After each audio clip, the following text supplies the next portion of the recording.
Welcome to So You Want to Be a Real Estate Agent. If you are trying to evaluate whether real estate is the right career for you, wondering whether you are doing the right things to launch into quick success, or looking for tips and tools you can use today to become a more productive agent, this is your podcast. Welcome to So You Want to Be a Real Estate Agent. This is Season 3, Finding Inspiration. And I'm Meredith Fogel, your host, along with my co-host, Erica Day. Hi. Thank you all for joining us today.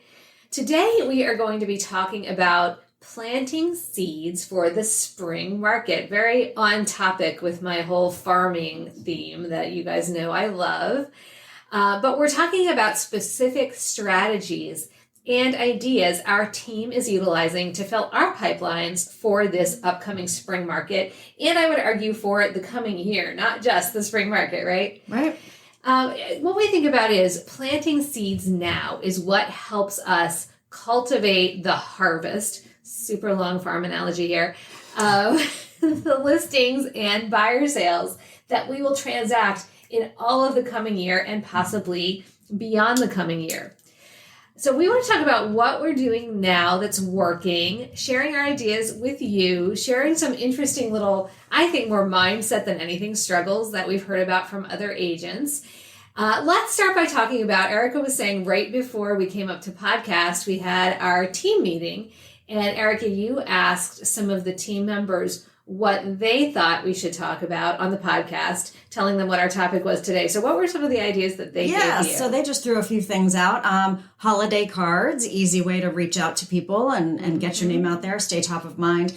Going to holiday parties. And this is so on our minds, right? We talk about how all the gatherings are happening right now. Yeah. And I think this is going to be hard for some people who just would rather not, go out and mingle. But the importance of that right now, getting into social settings where there are lots of people to meet.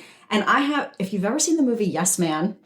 Oh, I have not seen that yet. Have I talked about that? I feel like I've mentioned it on Yes, this podcast because it's such a it's Jim Carrey being his silly self, right. But the idea of just saying yes to everything. And that's kind of how I am. Unless I feel really sick or tired, if someone asks me to go somewhere, I'm going. Yeah. I say yes every time and follow through on it. Like, don't talk yourself out of it. You can talk yourself out of calls. It's so easy not to do all these things. Yeah. So stop it. Get yourself out there. You got to get out there and meet people. It's the only way. Yes. Phone calls, like so many people say, oh, I'm going to reach out to my sphere, but I don't really know what to say. Happy holidays is really a perfect approach. Yep. It's a great reason to call someone. You don't need more reason than that. Let the conversation evolve. Make it 2 to 3 minutes. Get off the phone. You're done. You've done it. Yeah. Don't take too much time off. What do we say? It's a holiday. It's a holiday, not a holiday month. Yes. Yeah. Thank you to Tasha Fournier and our coach for that one. That's great because it's accurate. Yes. I mean, everything kind of slows down. Everyone wants to slack off a little bit. They're just waiting for it to roll into some time off. And it's nice to have time off, but we're not off all month. Like, we got to work. Yeah. So don't diminish your calls just because it's the holidays. Don't have all those drunk monkey crazy assumptions that, people don't want to hear from me. They're not free. They're busy. They're preparing. No, they're home. A lot of them are off work and it's the perfect opportunity to reach out to them. It really is. And don't put it off until January because why? You have a whole month right here where you could be planting those seeds. And one other movie I want to mention that I don't think we've talked about on here, but this is what I picture every time we talk about planting the seeds. Have you ever seen The Secret? Yes. You have? Yes. So there is a scene in that movie, and I will say this movie is a little corny. Yes. But there are some things from it that have stuck with me for years. And one of them is this idea of you plant all these seeds and they underneath the surface of the ground, right? They're growing, sprouting, some more than others. And you can't see it happening and it doesn't seem like it's happening. Right. And so you feel like, nothing I'm doing is working. I'm making no progress. I'm just going to stop. Right? And something was just about to sprout and now you're going to miss it. So you have to just have faith that everything you're doing, it's working. You just don't have, maybe all the plants from it yet. So true. Love that story. And that is actually a great analogy. And you're exactly right. A lot of people, especially during a season like the holidays, remember, they stop watering that crop, Yes. right? And it does wither and die. Mhm. And guess what? Somebody else is going to come along and water it if you're not the one doing it. And then you've lost the potential to reap the benefits of all of that beautiful work that you started to put in. It's like the story from Think and Grow Rich, that the vein of gold that was like, it's called 3 feet from gold, right? Yes. So very long story. I won't bore you with the whole thing, but essentially this miner goes and rents a bunch of equipment and goes to mine for gold in a place that someone's tipped him off has like this wealth of gold waiting to be mined. And he goes down and he's mining for a long, long time. And he gets through this whole vein and then he hits the end of it. He's like, well, I guess that's it. That's the end of the gold. And they go a little farther, but there's nothing else there. So he goes back, returns all the equipment. Actually, he resells the equipment. I think there's somebody else. I guess he had bought it. And that other guy is like, he knows because of the way that faults work, it's out in California, that there is more gold somewhere close to that. So he goes back to the mine, and that guy became like a multimillionaire because he then followed the rest of the line that the guy. But it was had right started there, with. It was right? Just a few more there. feet. If he had just kept digging a little bit. Yes, exactly. Yeah. Yeah. So similar kind of theory. And that is why, especially in a time like right now where, you know, you're putting your head down, you're doing the work, people might be saying to you, oh yeah, in the spring, after the holidays, not right now, when the rates come down, all of those things doesn't matter. Those are yeses waiting to happen. So don't take those as no's. Keep watering that crop, keep staying in front of those people. And you're exactly right. Those are the things that lead you to success down the road. If only we could see all of the people we talk to that end up then buying or selling a house and you missed it because you didn't stick with them. Yeah. If we knew how many of them ended up doing it without us. So many. If you ever go back, people who are geo farmers, go back and track. If you ever let one of those leads get lost, you'll see they bought or sold with somebody else down the road. And sometimes you're too busy, but sometimes you have, like you said, that drunk monkey going, oh, it's the holidays. They don't want to be bothered. Guess what? In my experience, people during the holidays, their minds are now flipped from work, often to family. They're in a place where they're like, I wish I had a bigger kitchen to host more people. I wish I had a family room that could seat the whole family. You know, I wish I had a dining room that I could actually house everybody when they come to my dinner, my house for Christmas dinner. These are the times people tend to see the flaws in their house and feel like, because they're in their houses a lot right now. Nobody's outside on their deck or in their backyard. Everybody's inside. That's a good point. At least in our part of the country. Yeah. So if you are in front of them now, again, at that moment of opportunity when they actually need your services, now their mind's starting to dream about that house where they can have the seating that they need to host a gathering next Christmas. You're there. Start the conversation. They love that because now they're not thinking about work. They're thinking about time in their home. So true. Yeah. Yeah, and then when we're finished with going through these things, Erica wants to share an exercise we did during our scripts and role play training yesterday, and it's a good one. So we're going to share that later on the show. So let's talk about first why focusing on planting these seeds right now is so important. So we already said the holiday, not a hollow month. And we talk a lot about like building momentum and keeping running on that momentum too, right? So if we let that drop right now during the holiday season, it's going to be really hard to come back off of that, what we always call the J curve, back into the upward curve towards success. Do you find that? Like if you let something kind of like drop off, it's harder to get back into it? Oh yeah, you go back, it's like one step forward, 3 steps back. And now you have to like redo some of the stuff you've already done. Yeah, it's like you have to run harder just to get back to the same plane you were on before. Yeah. And then there's that infamous 90-day rule that we talk about too, which is what you are doing right now, today, is going to pay off in results 90 days from now. So when you are, what's 90 days from now? December, March. January, oh my gosh, the height of the spring market. Yeah. Yes. So if you are in the middle of March and you're listening to this podcast today, December 13th, and you're like, I don't have any business. I don't have any clients. I don't know what I'm doing. Think back to the day that you listened to this podcast. Did you put any of the things in action that we're going to talk to you about today? Or did you sit there and go, I'll wait till after the holidays? If you waited till after the holidays, guess what? You missed your opportunity to take advantage of this awesome spring market that's coming up. And you have no one to blame but yourself. So take our advice, please. So some of the things that you can do, and these are some of the things that we do as a team. Hours of power. Erica was just saying how influential she feels that Monday Hour of Power specifically is to her. Why do you feel like it is? First of all, it's such a good way to start the week. You're starting by doing something, by taking action on your database, and it's just it's a good mindset to get into. And we not only make the calls, but we do like motivational things together right before we make the calls, and just everyone sitting in one space and doing it. And we do it in a round robin style. So each person who makes a call, we're all listening and giving feedback on what they could have said. And so you just feel like with every call, you're getting better and more effective and more likely closer to an appointment. So I love that Monday morning power hour. Me too. And I sometimes I'm making the calls myself. Sometimes I'm shot calling. And I'm on the calls, I'll come over and be like, say this, say that, does it. You're so good with like adapting to what I say. But we see it pay off right away. And it's so fun when we all get to celebrate a win together, when somebody makes an appointment or converts somebody who was really standoffish at the beginning of the call into a potential client.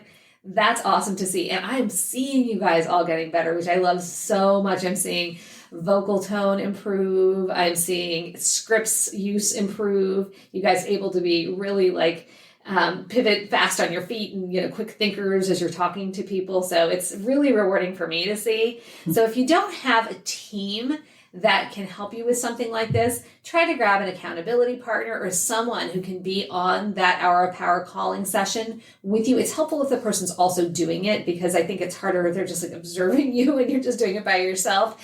But see if you can find a team that does this kind of thing, because I think you'll find it's immensely valuable to your mindset and your results. And I promise you, this was daunting to all of us on day one. None of us wanted to do it. Right. Like, really, everyone's going to be listening while I make this call?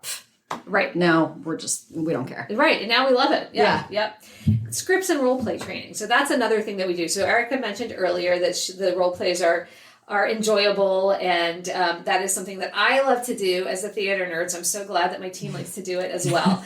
But scripts use and role play, we've talked a lot about the scripts on the podcast, so we won't go too far into that, but it really does help you feel confident about what to say. And Erica was just making the point again before we started recording that knowing what to say gives you a sense of confidence and self-assurance when you're going into a social situation that you might not have if you haven't already practiced or figured out what you're going to say, and not in like a rote way at all, but just coming prepared with information so you can be a valuable resource to people. Yes. And, yesterday it really came up how much your, not only what you say, but what you say quickly and kind of gloss over versus what you emphasize when you're talking. Yes. Even just knowing that it changes your conversations. Yes. So Erica yesterday, to tell this story, was using a script. She was practicing one of our like last or most advanced script pieces.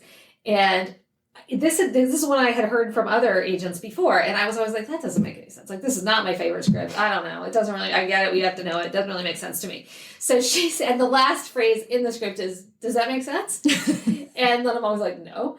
Other people say it. But yesterday she said, I was like, that actually did make sense. And I'm thinking to myself, why? Like, why did that make sense when you said it? And I knew it had to be your delivery because the words were exactly the same. Right. And it was her delivery, because what she did is she emphasized the piece of it that we wanted to be fundamental to the listener, and kind of went quickly through and de-emphasized the rest of it, which was really just an acknowledgement of like an erroneous thing that the person had just said.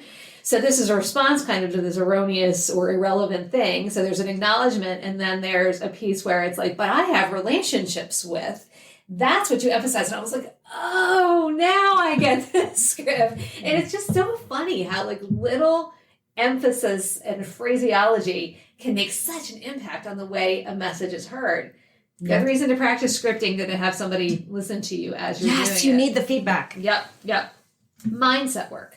We do a ton of that as a team. We are pretty different, I think, in the way that we do things here, in that although we practice the skills of real estate a lot and the fundamentals of real estate, a lot of it is behind it and shores you up as an agent and gives you the fortitude to sustain a career that, just because of the nature of it, has a lot of vacillations. We work on mindset to keep everybody strong and persistent and feeling good about what they're doing, and also realizing what not only their big why is, but how you can really succeed by being a good human being and of service to other people. That's where I think we can always feel genuine and never feel like a fraud or, a sleazy salesperson, because we're actually doing something that other people get giant value and benefit from us doing. So that's a big piece of the mindset work and the reading curriculum. Staying visible. That's such a big one too. So making these calls, like you said, saying yes to the party invitations, even when you really don't want to say yes. And I swear, I've said this before on the podcast, I think, but the parties or events that I'm always like, oh, I don't want to go, are always the most fun ones. And the ones that I'm like, yes, I can't wait, are always like the ones I'm like, well, that wasn't what I thought it was going to be. But it's just so funny how, like, if I'm like dreading it, I go and I have the best time. Maybe it's because my expectations were lower to go into it, but being around people and visible when people are ready to transact, immensely important. Yeah. So the calls really are not enough because people need to see you. They need to see your the way you carry yourself, your mannerisms, your facial expressions. It helps so much with that building of trust. It does. It does. Yeah. That eye to eye, face to face contact it can be like the game changer, I think, between people transacting with you or not transacting with you. Mm-hmm. And when they get to know you, even if you're great on social media, doing a million videos, when they get to know you as a person, they see like this sense of humor, the warmth in you. There's a different exchange of energy that happens in person that absolutely can sway people to have a long-term relationship with you personally or in business or the other direction. Right. And then continuing to learn and build expertise. So we've talked about it before, but in the market that we are in now and are going to be in for the next few years, the need for an expert when a buyer or seller is in need of real estate assistance is going to become more and more vital to the consumer. They will begin to understand that no longer can somebody who is a real estate hobbyist come in and help them skillfully navigate a transaction or skillfully prepare and market and price a house for sale. They need somebody who does this full time, who's done it a whole bunch of times, who knows what they're doing and is fully devoted to servicing that client and that transaction. I love the analogy you used the other day of the surgeon who does 3 surgeries a year. Like, do you want to use that guy? Right. Like if you're calling and you're like, let's say you have to have like heart surgery, right? And you're like, oh, my cousin does, he does a couple heart surgeries every so often. Like it's like a hobby of his. Like sometimes he does heart surgery. I'll hook you up with him. Oh, and I think he'll give you a really good discount too. Are you going to go get operated on by that guy? Are you going to go to the guy who's like, oh, I do 12 of this a day? Yeah. Right. And, I have a 99%, success rate in this particular, particular surgical technique. That's the guy I want to go to. I don't care. I'm not even going to ask how much he costs. Right. That's that important to me. Right. It's funny. So speaking of that kind of thing, so this was an interesting point that Erica made to me. I think it was a couple days ago, maybe yesterday. You said that you've talked to a few agents more experienced than you who are telling you they don't know who to call. So how did this conversation come up, first of all? I'm curious to know. Because they told me business was slow. Okay. They're not doing enough business. And I said, oh, who are you calling? And they said, my sphere. And I said, who else? And they were like, I don't know. I don't know who else to call. I just call my sphere and I take any incoming calls. I'm like, oh, do you have a lot of incoming calls? No. So yeah. I don't know who else to call besides my sphere. So I sat there and listed like 10 other different groups of people they could be calling because I never, ever feel like I run out of people to call. That's one problem I don't have. Right. There's infinite people to call. You can call almost anybody in the world. You could just pick a random phone number and call it and probably have a conversation about real estate. Sometimes we accidentally do that. We do. Our numbers are wrong.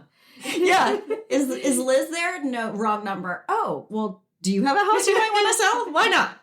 But you never know. A lot of people, it is funny. Have something to do with real estate. So knowing who to call, I mean, that's an easy one as far as I'm concerned. But again, being on a team that emphasizes that and gives that information and tells you what to say when you call is, invaluable. I don't know what people who aren't on teams doing that do. They don't have those ideas, and we're reiterating this all the time. That's what I'm figure. Is it like lack of imagination, do you think? Or is it like they just really don't want to call people? They don't know how to convert those people.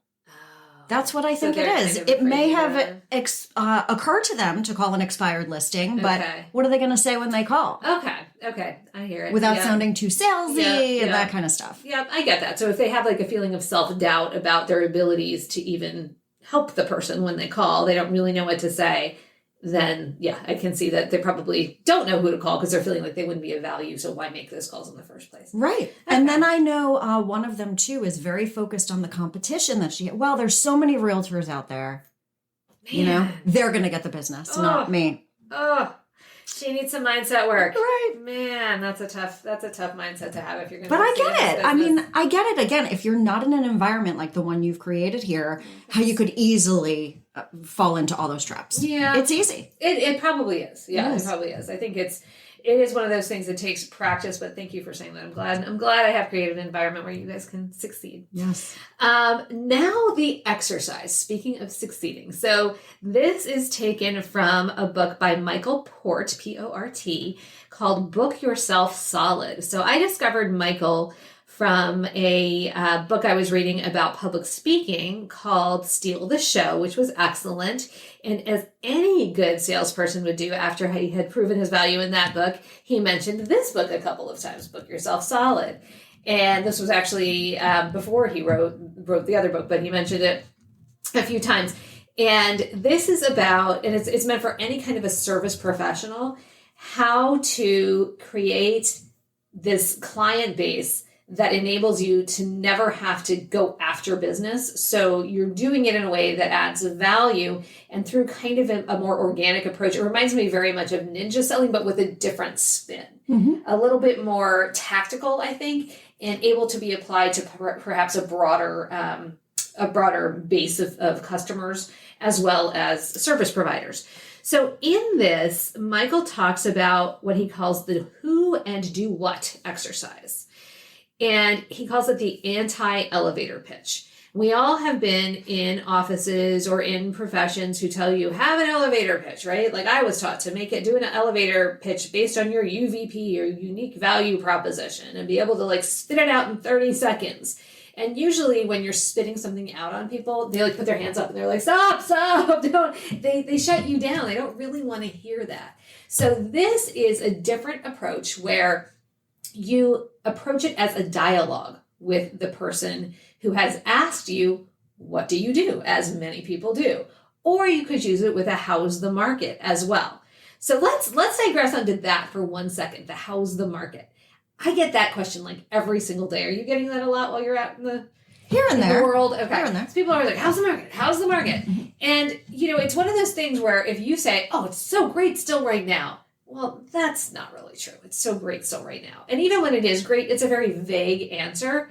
So be truthful, but always back it up with real data. So again, you're positioning yourself as an expert. So make sure you're going on, checking out the interest rate every day, checking out the average days on market, checking out the average sold to list price ratio for your market.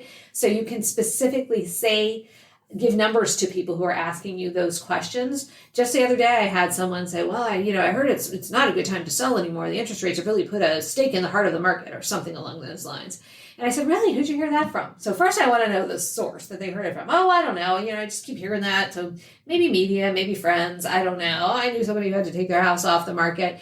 Interesting. Okay. Well, who was it? Because I might have a buyer for those people. So I'll give a story usually, right? Like I have so many buyers. That's who I'm calling every day is buyers looking for homes specifically in neighborhoods where there's nothing for sale right now. So have days on market stretched out a little bit? Yeah. Have interest rates gone up? Yeah.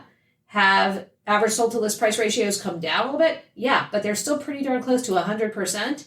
And our average days on market is still historically very, very low. And our inventory is very, very low. So all of those things point toward a very strong market still, even if it feels a little bit different. But when you shore it up with data and tell a story, and that person had their mind changed like almost immediately when I told this story. What do you think about when someone asks that saying, well, are you a buyer or a seller? Saying to... How's the market? Oh, asking that question. Yes. Yeah, that's a good idea. You could do that. Yeah, why do you ask? Which way are we looking at it from? Because that would be that's a interesting. I like that. different answer. Yes, it would. Oh, I like that. It's a good way to start a dialogue too. Yeah, then you Good can idea. get specific, because I do think specific, and that really speaks to this exercise. Yeah. Right? When you ask realtors what they do, oh, I'm a real estate agent, is all they'll say. Or if you really tell people to make an elevator speech and like, no, what do you really do? Oh, I help people, or, I help people solve their problems or buy and sell homes. It's like, okay, that's what everybody says. That's what, right. And this is... It doesn't resonate. Exactly. And this is the point of this exercise, to not say what everybody says. Right. And to create interest and engagement that enables the person who you're speaking to make a connection to something in their lives, and then to be that much more invested in you.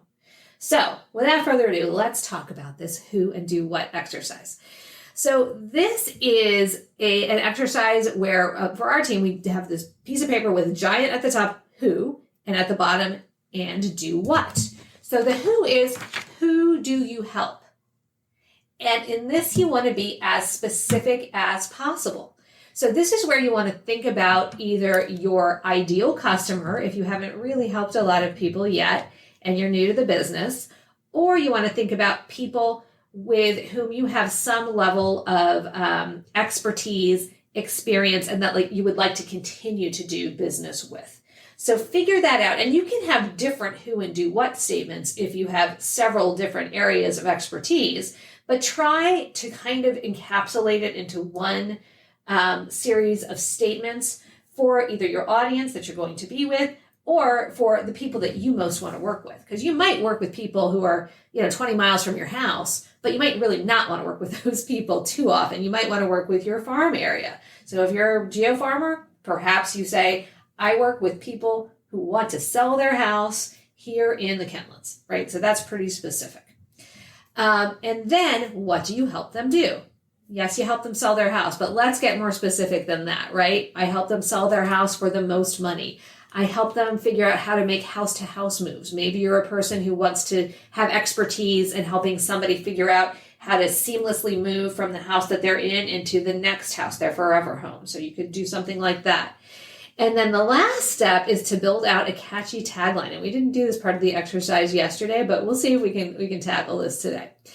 So if you want to get out a piece of paper, you can do this along with us, but let's give our examples. So who do you help? So we had yesterday we were going around, an interesting variety of people who were immediately knowledgeable about who they wanted to help and people who we had to sort of pull it out a little bit. You had a very solid idea of who you wanted to help. So why don't you share your who? Okay, so I help divorcing couples. I'm going to read the whole thing? Yeah. Okay. I help divorcing couples who have the extra task of selling a house and potentially splitting up their items and going in two different directions with renting or buying. Having been through the process myself, I understand the extra layer of emotion involved and can be an impartial party who helps you both meet your separate goals. Lovely. So your who was divorcing parties, and you help them do something very specific. Tackle the obstacles and challenges that might come up and meet their individual goals as an impartial party. So very important, very specific. So when Erica goes to a holiday party and someone says, and the reason we're doing this now is in these social settings, you want to have this ready to go and create this dialogue, because it does give you that opportunity to plant some more seeds that might result in relationships or transactions that come to fruition throughout the next year. So someone says to you, Erica, what do you do? So let's role play it, since we love to role play. All right, so we're at a party. We're having, hey, Erica, nice to meet you. Hi. So, hey. I think I know you from, what do you do? Yeah, I'm actually in residential real estate locally here. So I help divorcing couples who have the extra task of selling a house and then having to maybe buy or rent two different houses and splitting up all their stuff. That's going to be super challenging, right? It is a special kind of challenge. I can only imagine. Yeah. I've been through the process myself, so I can really understand that emotions are high and they have separate goals at this point. So including the original goal of selling, right? So it's, it's a special kind of knowledge and experience. Yeah, actually, I have some friends right now who are going through that. They could probably use your help, because I think right now they have to attorneys that are giving each of them different recommendations? Does that normally happen? Oh, yes. Yeah. Okay. That often happens. And, I keep thinking that's going to make it worse for them because maybe those real estate agents they don't really have either of their interests in mind. Maybe, who knows? Maybe they have the attorney's interest in mind. I have no idea. Yeah. It's really helpful to have both sides in mind as you move forward, especially with the sale, right? Because if they both own this home equally, then you have to understand that, that's the goal of both people, but you have to get very clear on how the split's happening and all of that. And it really does help to have one intermediate party for that, who can advocate for both people. Right, right. Have you had a lot of people who you've helped do that? Like, is that a pretty common thing? It is. Oh, it's very common, especially since COVID. Divorce rates are high and I'm in business now. I'm just kidding. But, I have a couple right now who's going through that and, they have a lot to work out. It's a lot of details and we can't just move forward, right? We actually they have to go to their lawyers first and work out who's going to get what. So when the proceeds come, they know what to do. Yeah. And I'm helping one of them buy. So it's a great privilege to help people through that difficult process, Yeah. Yeah. I think I'm going to have to hook you up with my friends. I think they'll get a lot of benefit from you. Please do. Here's my card. Thank you. Yeah, awesome. Let's hook up. Thank you. All right. So see how that went? That's actually very natural and normally how it does go. Right. In my head, as the listener, I'm thinking like, who do I know? Because humans make connections, right? That's what they do. So I'm thinking like, who do I know? Who do I know who I can either help by connecting them with Erica or come up with like a similar situation, because usually in dialogue, what you're doing is you're trying to create parity. So I'm like, okay, maybe I haven't gone through this, but she's telling me a story that's a little bit foreign to me, but I know somebody. So I'm going to bring that in. And now I'm an interesting part of the conversation too. She's telling me something interesting, and even better, maybe I can help her and help these other people at the same time, which just feels really good as a person. That's a big thing. Remember, people want to help their friends. We were just talking about this. You weren't in the room right before our team meeting. And one of the agents was saying, I don't want to keep reaching out to people if they don't need my service right now. And I said, but what if their sister-in-law needs your service right now? Yeah. Like, reach out. It's okay. Absolutely. But reach out with value. Don't just, hi, do you need anything yet? Do you need anything yet? Right, exactly. Right? Just keep giving things of value and they'll see you as a value add and send other people to you. Guaranteed. Yep, absolutely. That was really good. So a couple elements in there. You had your very clearly defined who. You had a very detailed, clearly defined, and easy to explain and understand do what. And you had a story to back it up as well. And I didn't even that wasn't even practiced before. You just had that ready to go. So we have to figure out your tagline. All right, so I'll give you mine. And then I'll tell you, I came up with the tagline. And then let's circle back if we have time. We're already over, but that's okay. All right, so mine is, I'm in real estate. I'm a real estate agent change maker. So I'm a mentor and a team leader. And what I do is I help agents who are serious about their careers learn how to succeed in real estate. I specialize in helping agents who have not been given the tools and knowledge they need to succeed in a changing market finally learn how to make a lucrative living as a real estate agent. So that's what I do. Do you know anybody who I might be able to help? Oh, are you kidding? Yeah. A few names came to mind already. Yeah, I'm trying to get people in here all the time. Oh, I know you are. Yeah. No, that's great. That's the kind of very encapsulated. Normally I'd be next, so what do you do? And often people would be like, oh, well, I know this person, whatever, before they even say what they do. They'll think about who they have, who might benefit from your services. And the little tagline I came out with is the mentor you need when you're ready to succeed, because I like to rhyme. Ooh. What could yours be? Okay, so I've been using care and guidance from beginning to and ... no end. That's what I've been using for a while, but it doesn't really relate to this particular non-elevator speech. So because I want to rhyme, I'm thinking I want to say something about force. Your driving force when you're ready to divorce. Let's just make a game out of your divorce. I'm writing that down, though. There's got to be something else.